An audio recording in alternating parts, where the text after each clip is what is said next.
Hannah, I just handed in the divorce papers. Great. I take it you know where we both stand on custody of the kids. The twins, Ben and Ivy. You get Ivy, and I get Ben. To tell you the truth, I still don't agree with it. What good is complaining after all this time? It's already decided, and there's no going back. I know that. But I can't just look the other way when you call our daughter such horrible things. A brainless good-for-nothing? Really? It's the truth. What do you want me to do, lie? I have to take Ben because my dad's company is in urgent need of a successor. But Ivy? Yeah, that's not happening. It'd be one thing if she was smart and gifted like Ben, but it seems like she didn't inherit my amazing elite genes like he did. Her grades are average at best. Her face is ordinary. She's not even good at sports. She has no redeeming qualities. She's literally the most average kid I'd ever met. Why would I want her? In any case, the only life that could possibly await a girl like that is marrying into the family of some run-of-the-mill office worker. There's no way she's got what it takes to inherit my dad's company. What benefit is there in having her around eating my food? As long as I get Ben, I'm happy. Oh, good grief. It goes without saying that you better not ever say any of those things to her face. But don't go spewing your poison in front of Ben either. They're twins. They think a lot of each other. They're well past the age of not being able to understand things adults say, so you need to be careful. I'll be furious if I hear you've been filling Ben's head with horrible things about his sister. Yeah, whatever. Anyway, it's not like me and you are ever gonna meet again after this, is it? I'm serious. Please, don't. Take good care of Ben, won't you? Of course I will. I don't need you to tell me. He's gonna get an elite education and make tons of money, you'll see! Benny boy is going places! It's not that I don't understand you wanting those things for him. But please make sure you let him do the stuff he wants to do sometimes too, okay? Yeah, whatever. I guess this is it then. Yeah. Bye.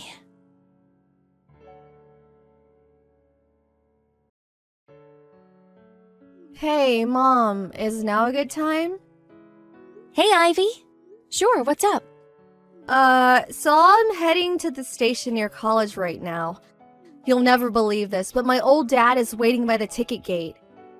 What? What do you mean? My friend who went home before me sent me a message. Apparently he's going around the station asking every single young girl he sees, "Are you Ivy?" To anyone else, he probably just looks like a sex offender. What the? I carefully continued to the station to see whether it was actually him. And sure enough, of course he looks a little older than I remember him, but it's him. What the heck is that man playing at? Right? After all this time! He was dead set on only taking Ben back then too. He had no interest in me whatsoever.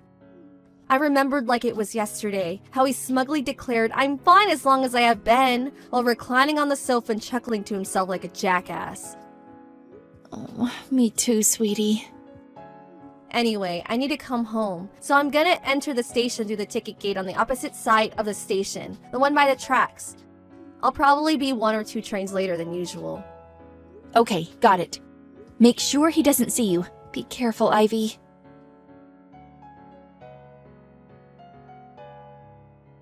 Hello, Hannah. It's been a while. It's me, Gary. We need to talk. We do? Yes, we do. So it's like this, see? About a week ago. You were lurking around the station like some creep trying to find Ivy? Huh? You know? I know. You were running around approaching every girl who looked like they might be under 25 asking if they were Ivy, weren't you? One of the girls you approached was Ivy's friend. Thankfully, she messaged her immediately with a warning to avoid the area. Oh, I see. So does that mean she went home a different way so I wouldn't find her? That's right. How could she? I went out of my way to try to find her! We could have finally been reunited! I'm her father, damn it! This makes no sense. Did you forget everything that happened back then? Huh? The reason we divorced in the first place is because Ben was the only child who existed in yours and your dad's eyes. On the rare occasion you actually acknowledged mine and Ivy's existences, you treated us like dirt. Your face practically lit up when I suggested divorce, and you had the papers signed and handed in before the day was up. You had no interest in having any part in Ivy's life, and you certainly weren't going to fight for custody of her. In spite of that, I suddenly hear you're running around the station, approaching every teenage girl you see like some kind of a sex pest in order to try and track down your estranged daughter? I'm struggling to understand here. Can you help me out a little? What choice did I have?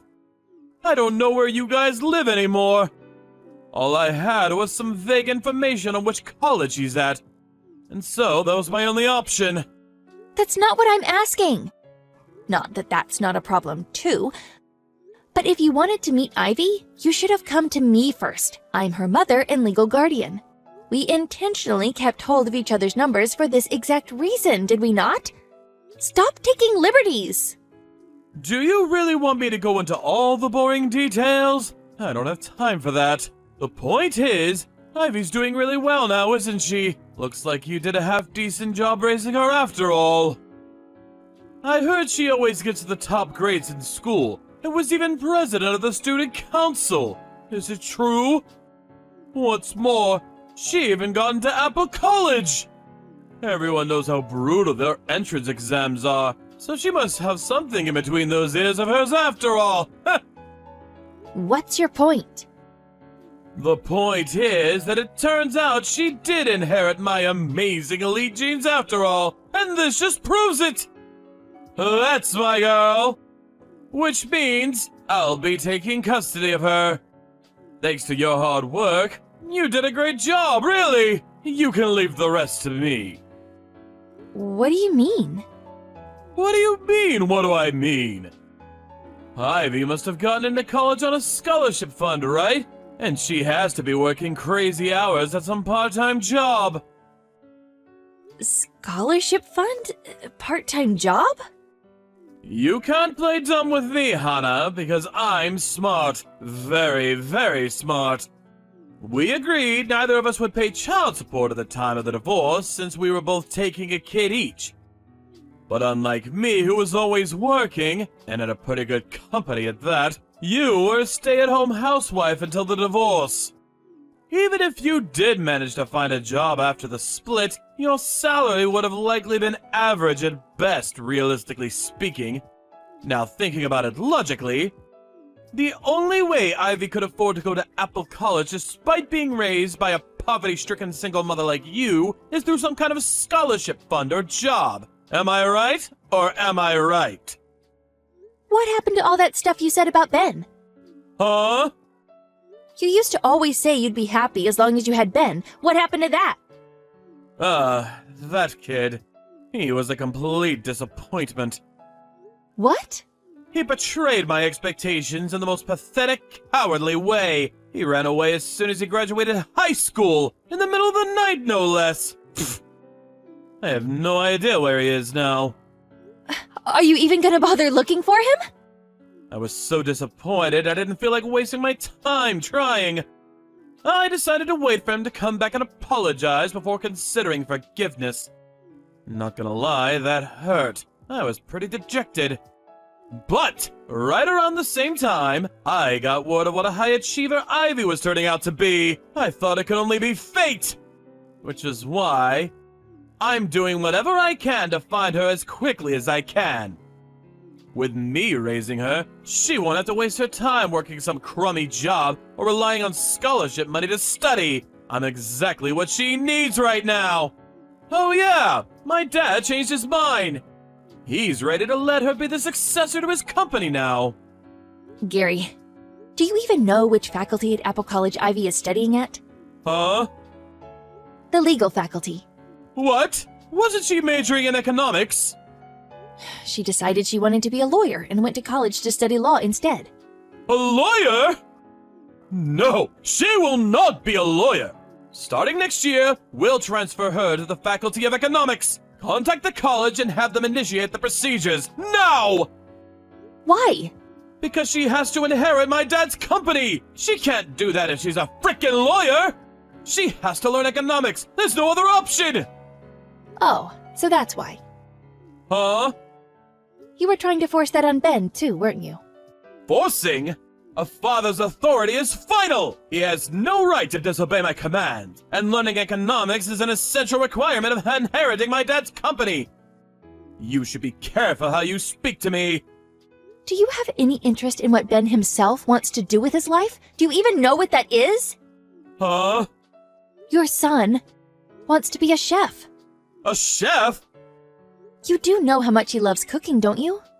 Oh yeah, I remember catching him wearing that stupid hat a while back. That stuff's for pansies!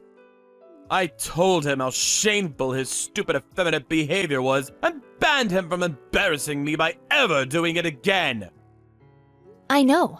That's why he ran away in the night. Huh? Ever since he graduated high school, he's been working part-time to save up money to go to a specialist culinary arts college. He's set to start studying there next April. He is? Hey, wait a second. How do you know all this? You weren't supposed to meet him after the divorce! We agreed! I know, we didn't meet. At least not while you had legal custody of him. Huh? What are you trying to say? Don't tell me you forgot. Ben and Ivy both turned 20 the year before last. Huh? So what? They're fully fledged adults now, so the custody terms we agreed on during the divorce no longer apply. Ben doesn't need your permission to come and see me anymore. Oh, he doesn't, huh? Which is why he came to see me, just yesterday in fact. Wait a sec! How did he know where you live? He and Ivy have had the same friends since back in elementary school, so he's always known my address. How dare you! You've all been conspiring behind my back this whole time! Ben told me all sorts of things. For example, how you temporarily became president of your dad's company.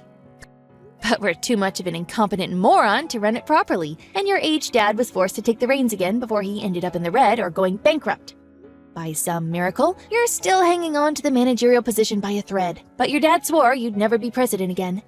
Then, to make matters worse, Ben, who'd he'd been grooming to be his successor, decided he wanted to be a chef instead and pulled the disappearing act. The only reason you're trying to track down Ivy now is because you're out of candidates to inherit the company, isn't it? If you're such an expert on the situation, why don't you just hand her over already? You know damn well it's in Ivy's best interest to be a household with money so she can focus on her studies. You're just being stubborn and selfish. There's just one problem. Ivy never wants to see you again. What? I did just tell you.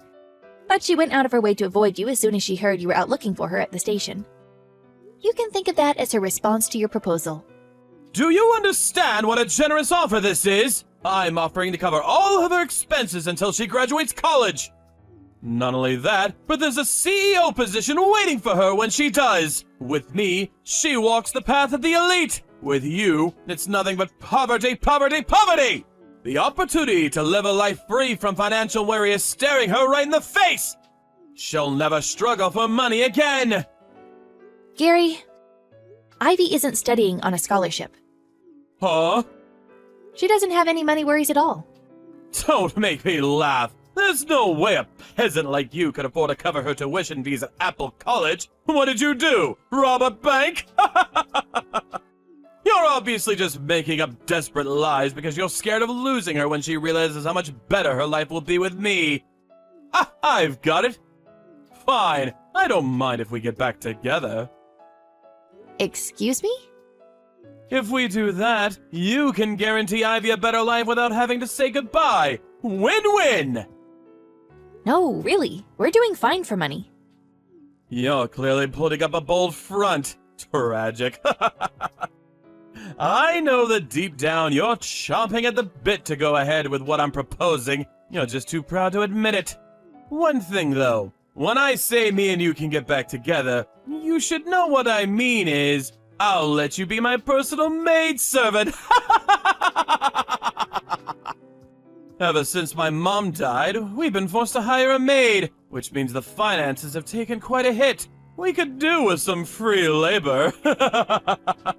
This is actually perfect timing! I married a lawyer. What? We were introduced through a friend when Ivy was in her second year of high school. Ivy calls him Dad now. She does what now? How dare she, that traitor! It's thanks to his influence that she decided she wants to be a lawyer. Even so, I'm her dad and always will be! Actually, the adoption procedures were recently finalized, so legally speaking, he's her dad now. What? You let him do that? As you probably know, a lawyer's salary isn't half bad, and he's been kind enough to cover half of her college expenses, so you really don't need to worry about us struggling. Half? He did offer to pay the full amount, but I worked so hard to save up money to send her to college before we got married. Plus, Ivy herself has been working long hours too. So to make sure we'd never forget what we went through, we have a constant reminder of the importance of hard work. We paid the other half ourselves. I don't understand. Why wouldn't you accept? It makes no difference whether you understand or not, so that's fine. Oh yeah, that reminds me. We're currently in talks to start the adoption process for Ben, too. I'll be sure to keep you posted. What? What about me? Who's gonna inherit my dad's company? Why does it have to be a family member? Why can't you pick a successor based on their abilities and talents? Sounds like you could use some fresh blood. Nah, that's not really for me to comment on. Aha! I've got it! I'll let you have Ben. If you give me Ivy, can we do a trade? You still don't get it, do you? Ugh, this is a waste of time. Huh? Ben and Ivy are both adults now, and they're free to make their own choices. I think it's time we block you. No, wait! Please! Just wait! Goodbye.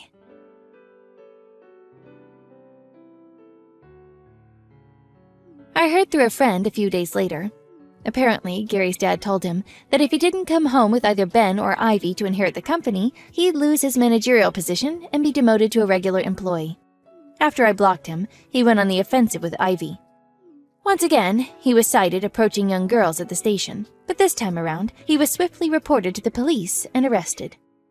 My husband, the lawyer, decided it was time to take action. He had a restraining order put out against Gary, banning him from ever coming near any of us again. A year later, Gary's dad's company went bankrupt. Apparently, word of one of the managers being arrested for harassing young women in public played a part in the stock price hitting an all-time low and the company's subsequent collapse.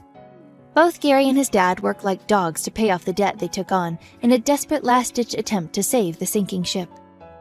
They did manage to keep up with the repayments somehow or another, but due to the fact that neither of them knew how to do housework, their apartment turned into something resembling a bomb site stinking of rotten meat within a month of them moving in. Naturally, reports from the neighbors came in one after the other. Now, no one has any idea where they disappeared to after being handed the eviction notice.